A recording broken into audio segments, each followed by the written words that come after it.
Se tu tá aqui hoje é porque tu quer aprender a fazer o lançamento do componente qualidade, mais especificamente o componente de cuidado infantil. Eu preparei um documento, lembrando que esse documento vai ficar disponível para quem é membro do clube. Se tu faz parte do clube da P2 aqui no YouTube, a partir do plano Plus, é R$19,90 por mês, tu vai ter de graça acesso a esse documento, que é uma espécie de POP, um tutorial de como fazer o lançamento de todas as ações do componente qualidade. Então, se a gente for parar para pensar, o componente qualidade ele trouxe essa nova perspectiva. A gente tem algumas partes dele que são muito parecidas com o Previne Brasil, porém, o que a gente vai ver aqui hoje é quase totalmente inédito, tá?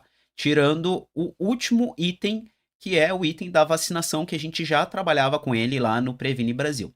Então, esse documento que eu preparei, que vai ser disponível para o pessoal que é membro ali do Clube da P2 no YouTube, ele traz uma abordagem sobre como é o componente, o que, que a gente vai ter dentro dele, que vai ser observado crianças até os 2 anos de vida, ou seja, do recém-nascido, do nenê, até os 2 anos de vida, vai ser acompanhado dentro desse componente. Então a gente vai ter a ação A, que é ter realizado a primeira consulta presencial por médico ou enfermeiro até o 30º dia de vida. A ação B, que é ter pelo menos 9 consultas por médico ou enfermeiro até os 2 anos de vida. A ação C, o pessoal não está chamando de ação, está chamando de boa prática, tá? Então eu vou tentar aqui falar boas práticas, porque fica dentro do contexto das portarias do Ministério da Saúde, também de toda a oratória deles, que é uma coisa que eles vêm trazendo seguido, assim, boas práticas, boas práticas, boas práticas. Então a gente vai ter as boas práticas C, que é ter pelo menos 9 registros de peso e altura até os 2 anos de vida. As boas práticas D, que é ter pelo menos 2 visitas domiciliares realizadas pelos agentes comunitários de saúde ou técnico agente comunitário de saúde. E aqui tem um item dentro dessa ação aqui da boa prática que é muito interessante, que eu vou mostrar para vocês na prática como é que funciona no ESUS. E a última, que é aquela que eu falei, que é bem parecida com o que a gente tinha lá no Previne Brasil, que é a questão da vacinação. Então, se a gente for parar para pensar, o cálculo, ele é por equipe, mas ele considera os indivíduos que estão dentro dessa equipe. Então, se eu não tenho a criança lotada, se eu não tenho a criança vinculada na equipe, ela não vai valer para o indicador. Ou se essa criança não tem uma ficha de cadastro individual, ela também não vai valer para o indicador. Porque é isso que faz com que o Ministério da Saúde considere ela no cálculo. Então, se a gente for para as ações especificamente, a gente tem a boa prática, A, que fala sobre a primeira consulta presencial por profissional médico ou enfermeiro até o 30º dia de vida. Aqui nós temos, ó, e aqui no documento eu explico direitinho como é que faz, tá? Mas eu vou mostrar para vocês agora na prática. Aqui nós temos no ESUS a parte da lista de atendimento, que já é bem conhecida de muitos, mas se tu não conhece, como é que tu adiciona um cidadão? Tu clica aqui em adicionar cidadão, lembrando que eu estou com um perfil de enfermeiro, mas isso pode ser feito pelo recepcionista ou qualquer profissional de ensino superior. Essa é uma versão de treinamento. Então aqui tu pode digitar, por exemplo, criança. Eu tenho aqui na minha base alguns perfis de cidadão, né, que são para teste. Eu tenho aqui a criança feliz. Ao clicar em adicionar, depois que eu cliquei aqui, eu vou ter algumas opções. O que que a gente observa? Que tem a parte da escuta inicial e a parte do atendimento. Quando a boa prática fala em atendimento, a gente vai vir aqui em atendimento. Essa aqui é a folha de rosto, para quem não conhece. Ela é o que marca para nós o que que a gente vai ter já de cara aqui para a gente conseguir começar a fazer um acompanhamento, um planejamento do acompanhamento. Então a gente tem aqui essa versão nova do ESUS, a gente tem uma questão com as curvas de crescimento das crianças, são as medições, elas foram atualizadas, então eu consigo ver se essa criança ela está tendo um peso adequado, uma altura adequado, isso tudo dentro dos padrões da OMS, tanto para a questão das curvas de crescimento, como também para o perímetro cefálico, caso seja marcado, eu vou mostrar onde é que marca. Então, isso aqui já dá para nós um planejamento, só que o indicador em si, ele é marcado a partir do momento que o profissional médico ou enfermeiro realize esse atendimento. E aqui já fica um esclarecimento. A gente está falando de boas práticas que elas vão ter uma certa sinergia, tá? Então a gente tem esse primeiro atendimento. Percebam que essa criança ela já tem 1 mês de idade. O primeiro fala até o 30º dia de vida. Ok. Então esta criança já ficou fora. Ela não vai aparecer como 20 pontos, que é a pontuação para cada boa prática para esse indicador. Ela vai aparecer como 0. Então isso já exige da equipe uma certa coordenação para que a equipe consiga fazer o contato com aquela mãe que está em puerpério, que ela já deu à luz à criança, ao recém-nascido, e faça o acompanhamento dessa criança que está no período dos 30 dias de vida. Então aqui essa criança já ficaria fora. Para realizar o acompanhamento da criança com 30 dias de vida, é a mesma coisa que eu vou mostrar aqui. Tu vem, clica ali no atendimento, coloca a criança, vem aqui no SWAP, e aqui eu aconselho fortemente que a gente já faça a marcação desse campo aqui da puericultura, tá? Aqui a gente tem algumas opções que são super interessantes, que já fala, por exemplo, o tipo de aleitamento, se é exclusivo, predominante, complementado, inexistente.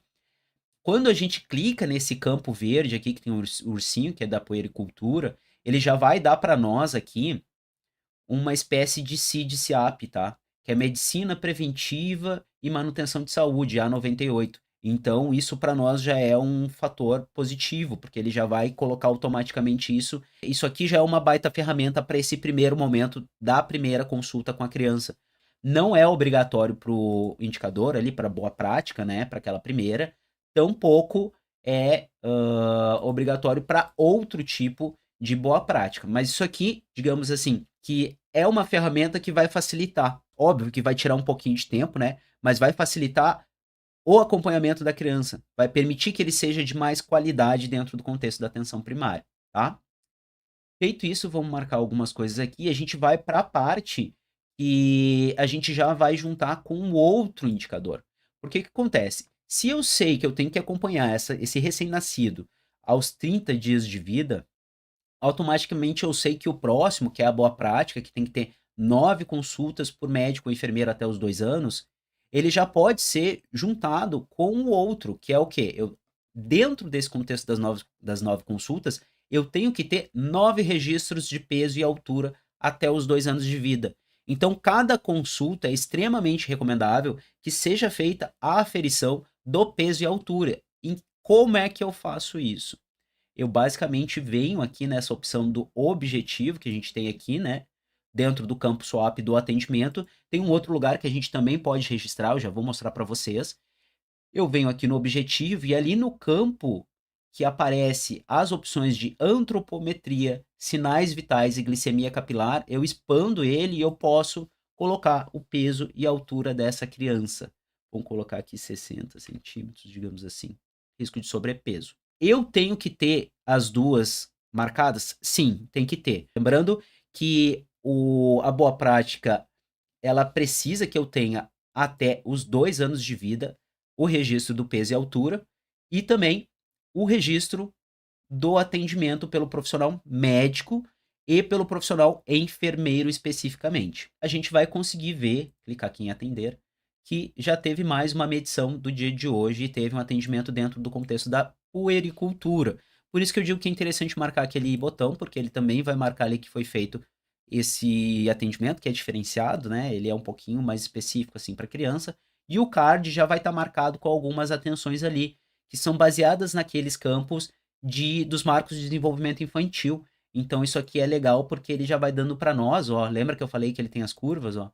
Ele já vai dando para nós, dentro da equipe de atenção primária, um pouco do resumo do cuidado ampliado para essa criança, tá? Existe algum outro lugar que eu possa marcar esse peso e altura? Sim, dentro da escuta inicial. O profissional técnico auxiliar de enfermagem registrando o peso e altura aqui também vai valer. Vamos colocar aqui 60, opa, 6 quilos, vou botar um pouquinho mais magrinho, 1.5, 5.9 e 6. Pronto, ó, observem aqui que ele já vai dar para nós o SIGTAP de antropometria, tá?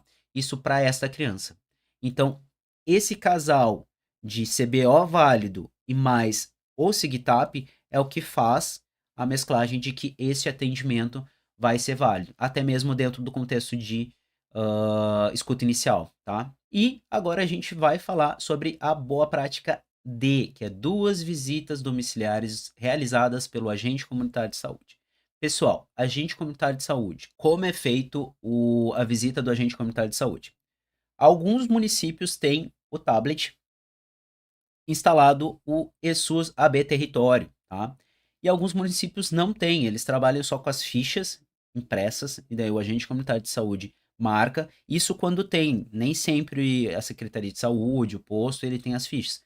O agente comunitário de saúde vai na cara e na coragem, tá? E daí depois, quando ele retorna para a unidade de saúde, ele basicamente ele marca aqui as opções dentro do ESUS.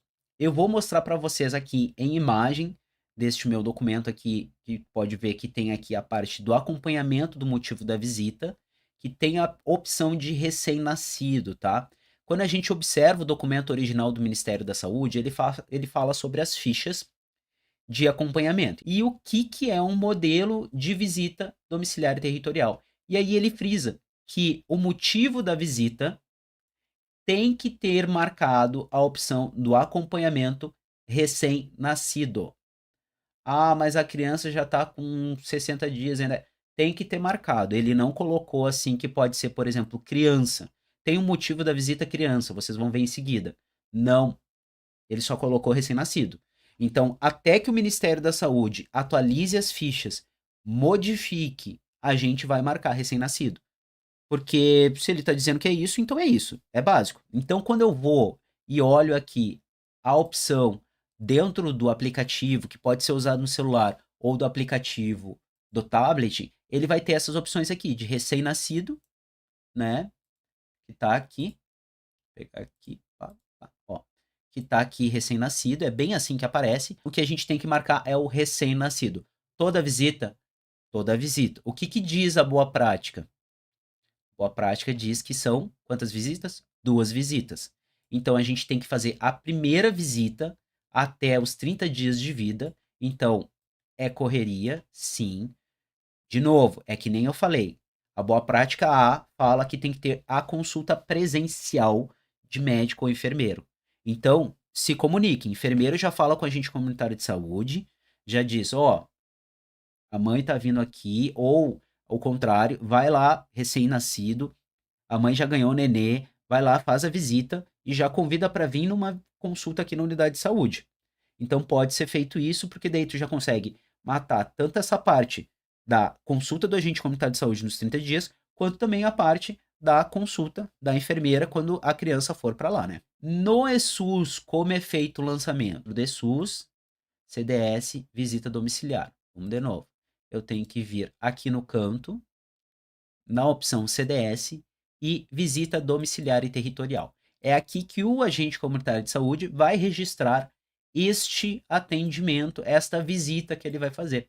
Quando ele clica em adicionar, o ESUS ele vai dividir em algumas partes, porque isso aqui é um sistema legado que ele tem, que faz parte lá do ESUS AB, que era a primeira versão de 1900 Guaraná com rolha, que o pessoal fazia a marcação por um outro sistema que juntava tudo, mandava para a Secretaria de Saúde, o pessoal digitava e daí enviava. Por isso que ele tem essa opção aqui, porque daí em um dia, por exemplo, vamos botar no dia de ontem.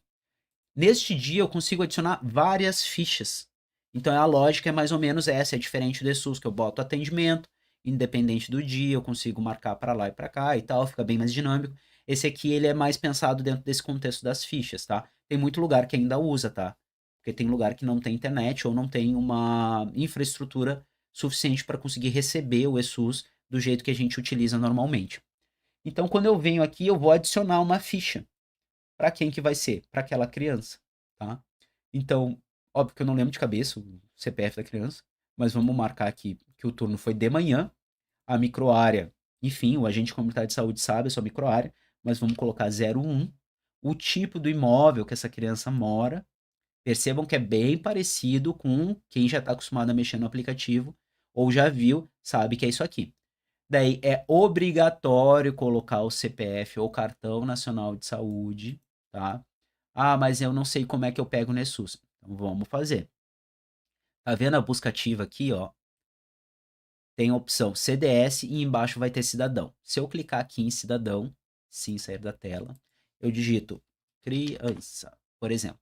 E aqui nós vamos ter o campo já de cara com o CPF e o cartão nacional de saúde, fora a data de nascimento e o sexo. Essas informações são as informações cruciais. Então isso aqui a gente vai copiar. Eu vou pegar aqui um bloco de notas, ó, vou botar aqui do lado. Colei aqui. Agora eu vou de novo no CDS, visita domiciliar e territorial, adicionar, botar a data que foi feita essa visita, adicionar, vou marcar aqui o turno, a microárea, o domicílio e o CPF. Vamos pegar o CPF? Ó, eu prefiro, eu sei que tem uma questão aí, o Ministério da Saúde está querendo utilizar o CPF para tudo, mas em geral eu prefiro utilizar o Cartão Nacional de Saúde. Então, eu sei que essa criança nasceu no dia 29/5/2025, é um menino. Então, vou copiar só aqui o Cartão Nacional de Saúde. Poderia ser feito com CPF? Sim, poderia. Vamos pegar o CPF. Data de nascimento, 29/05/2025 e sexo masculino. Com isso aqui já é possível fazer a identificação no sistema. O sistema já vai saber de quem que tu está falando que tu fez a visita domiciliar. Então, quando a gente for aqui para a parte de baixo, eu vou marcar que é uma visita periódica. Se for um cadastramento, atualização, enfim, marca também, né? Isso aqui não vai alterar nada para nós com relação a essa boa prática. E daí eu tenho que vir aqui, obrigatoriamente nesse campo, e marcar recém-nascido. Isso aqui é crucial. Tem que marcar. Não tem opção. É aqui que se marca, tá? E no final a gente faz o desfecho. Visita realizada.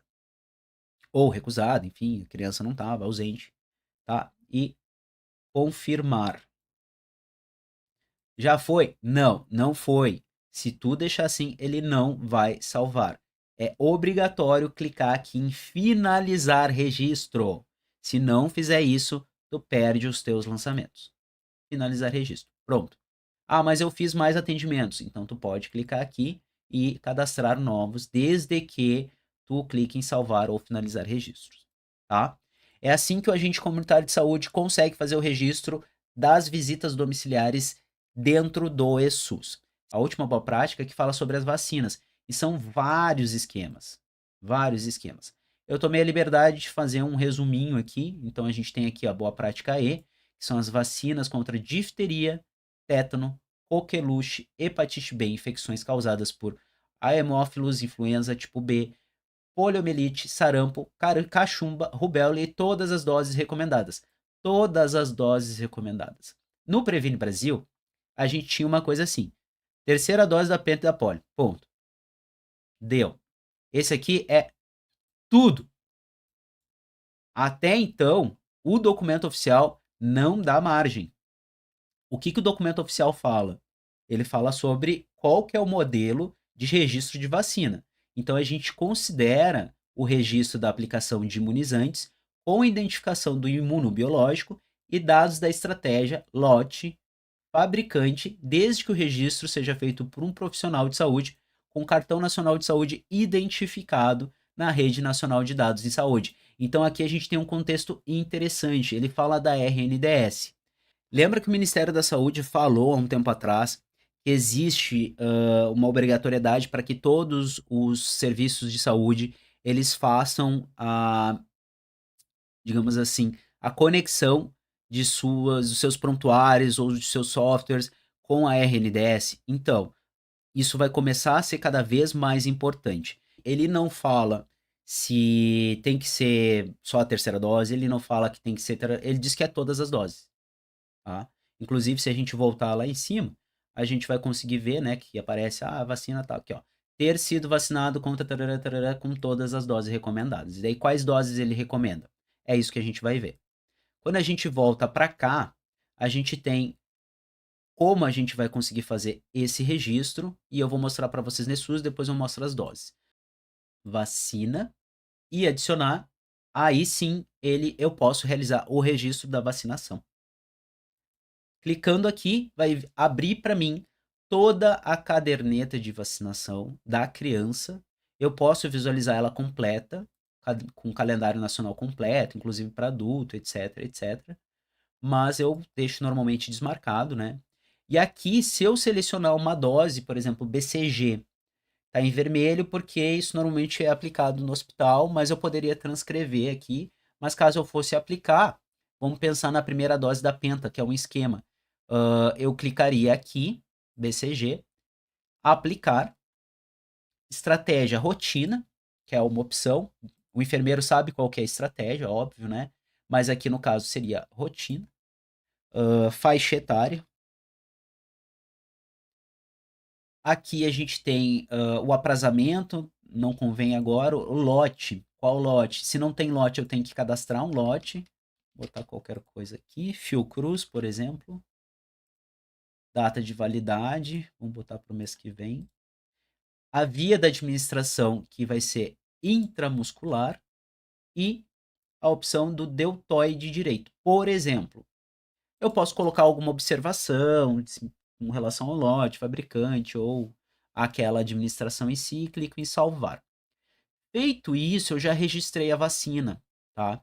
Quando o enfermeiro faz o registro da vacina aqui, ele ainda tem que vir aqui e salvar e liberar essa pessoa ou mandar para a lista de atendimentos, caso ele vá ter um atendimento com o médico de novo, tá? Vamos clicar em salvar aqui e pronto. Quando a gente vai ver os esquemas, a gente tem um esquema primário e a gente tem os reforços, tá? O Ministério da Saúde coloca a penta, que tem que ter as 3 doses, ou uma das doses pode ser substituída pelos esquemas de baixo. Tá? Então ele coloca aqui, ter 2 doses da penta, mas uma pode ser substituída por o esquema da hepta, ou pela hexa, ou pela hepta, mais a penta acelular, e por aí vai. A mesma coisa pela polio. Uma das doses pode ser substituída pela pentacelular, ou pela hexa, ou pela tetra. Para o sarampo, cachumba e rubéola, 2 doses ou pelo esquema 24 mais 24 ou 56, 56.